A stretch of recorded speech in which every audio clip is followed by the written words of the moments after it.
Halo anak-anak, berjumpa kembali dalam kegiatan belajar di rumah bersama Ibu Tere, Guru SDN Waihibur, Kabupaten Sumba Tengah, Provinsi Nusa Tenggara Timur. Hari ini kita akan belajar pada tema 8, subtema 3, pembelajaran 5. Apakah kalian sudah siap belajar? Coba kalian amati gambar yang ada di layar kalian. Gambar apakah itu? Ya, itu adalah gambar beraneka ragam pakaian adat yang ada di Indonesia. Dapatkah kalian menyebutkan asal daerahnya? Kalian bisa mengamatinya dari atribut-atribut yang dikenakan oleh orang-orang yang ada pada gambar itu. Misalnya dari bagian kepala, kemudian baju, dan juga senjata yang dipakainya. Di lingkungan masyarakat tempat tinggal kita juga terdapat banyak sekali keanekaragaman karakteristik individu. Namun, keanekaragaman itu juga mendatangkan manfaat. Nah, coba kalian lengkapi tabel yang ada di bawah ini ya. Misalnya nomor 1, Ibu berikan contoh keberagaman karakteristiknya dari segi pekerjaan. Lalu manfaatnya bisa untuk melengkapi kebutuhan hidup sehari-hari. Misalnya di lingkungan tempat tinggalmu ada petani. Petani akan mengolah sawah sehingga menghasilkan padi. Padi itu kemudian bisa diolah menjadi beras dan dimasak menjadi nasi. Tentunya semua orang mendapatkan manfaat dari pekerjaan petani itu. Selain itu, ada juga pedagang dan juga pekerjaan-pekerjaan yang lain. Sehingga manfaat dari perbedaan pekerjaan itu adalah bisa untuk saling melengkapi kebutuhan hidup. Nah, coba kalian cari lagi jenis keberagaman yang lainnya yang ada di sekitar lingkungan tempat tinggal kalian, lalu jelaskan manfaatnya ya. Nah, tadi Ibu sudah menyebutkan salah satu contoh jenis perbedaan karakteristik itu adalah dari pekerjaan. Petani tadi menghasilkan padi. Berarti petani itu tergolong kepada jenis pekerjaan yang menghasilkan barang. Kalau pengrajin bisa menghasilkan barang-barang seperti kendi. Apakah kalian tahu bentuk kendi itu seperti apa? Nah, coba lihat di layar kalian. Di situ ada gambar sebuah kendi. Ternyata ada juga loh kisah menarik tentang kendi emas dan ular. Mari kita simak bersama-sama ceritanya. Alkisah, hiduplah sepasang suami istri yang sangat sederhana. Keduanya sangat merindukan anak, tetapi Tuhan mentakdirkan mereka tidak memiliki anak. Mereka tetap semangat bekerja sambil memohon agar diberi rezeki oleh Tuhan. Setelah berdoa, Pak Petani pergi bekerja di ladang majikannya. Tiba-tiba ia melihat ada benda yang jatuh dari langit. Ternyata itu adalah sebuah kendi. Pak Petani melihat ke dalam kendi itu dan melihat koin emas di dalamnya. Namun, ia tetap meninggalkan kendi itu di sawah karena ia merasa itu bukan miliknya. Ia pun menceritakan kejadian itu pada istrinya. Istri Pak Petani menyarankan agar ia mengambil kendi itu. Namun Pak Petani tidak mau mengambilnya. Percakapan mereka didengar oleh sepasang suami istri yang serakah. Mereka pun mengambil kendi itu di sawah. Ketika mereka membuka kendi itu, mereka tidak menemukan koin emas, melainkan ular berbisa. Akhirnya, mereka pun menaruh kendi itu di muka rumah petani. Dan keesokan harinya, petani itu melihat kendi berisi emas, permata, dan berlian. Sejak saat itu, petani dan istrinya hidup berkecukupan. Namun, mereka tetap rendah hati.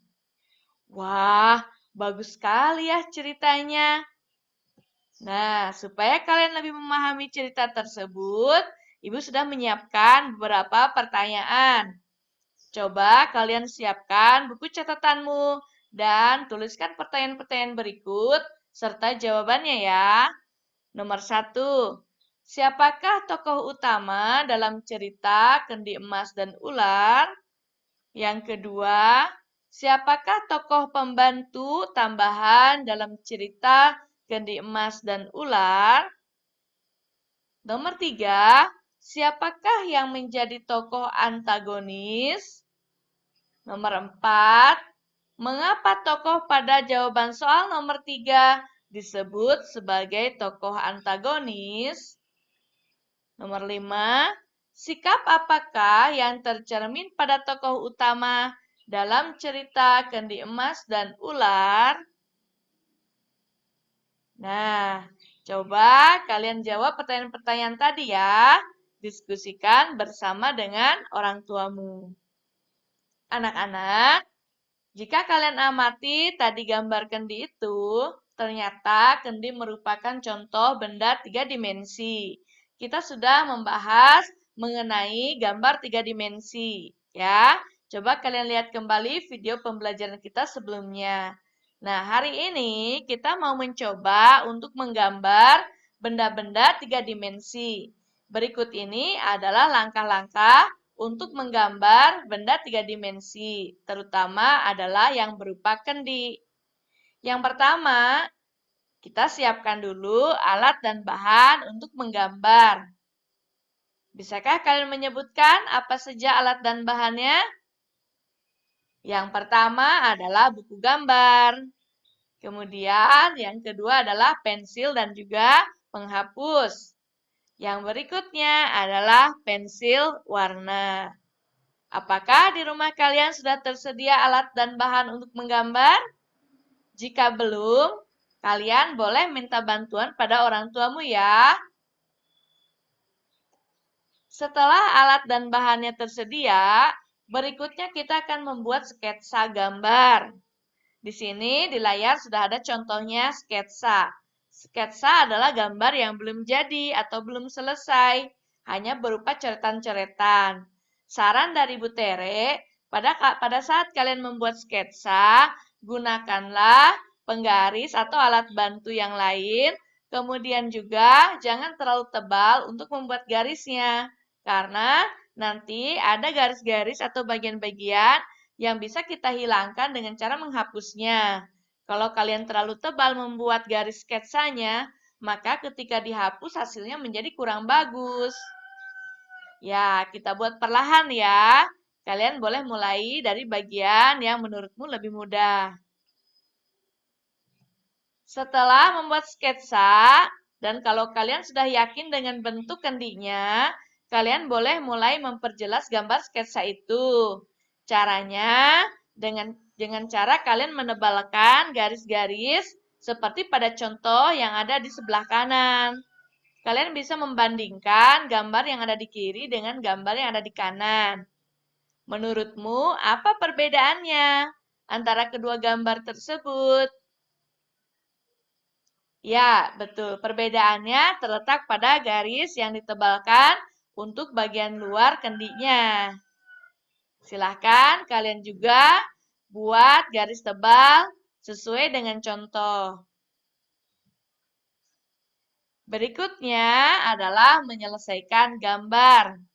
Nah, tadi kalian sudah mendapatkan gambar yang setengah jadi ya, tetapi masih ada garis-garis bantu dari sketsa tadi. Nah, di sini kita dapat menghapusnya. Kemudian kita boleh semakin menebalkan garis-garis yang sudah kita yakini sebagai bentuk kendinya. Coba lihat hasilnya di sebelah kanan. Bagaimana hasil gambar kalian? Kalian boleh minta orang tuamu untuk membantu merapikan gambarmu ya. Nah, anak-anak, jadi bukan hanya kendi saja yang merupakan benda 3 dimensi ya. Nah, untuk semakin kalian bisa melatih keterampilan kalian dalam menggambar benda 3 dimensi, Ibu memberi tugas untuk kalian. Simak baik-baik tugasnya ya. Buatlah sketsa gambar benda 3 dimensi berupa lingkungan tempat tinggalmu.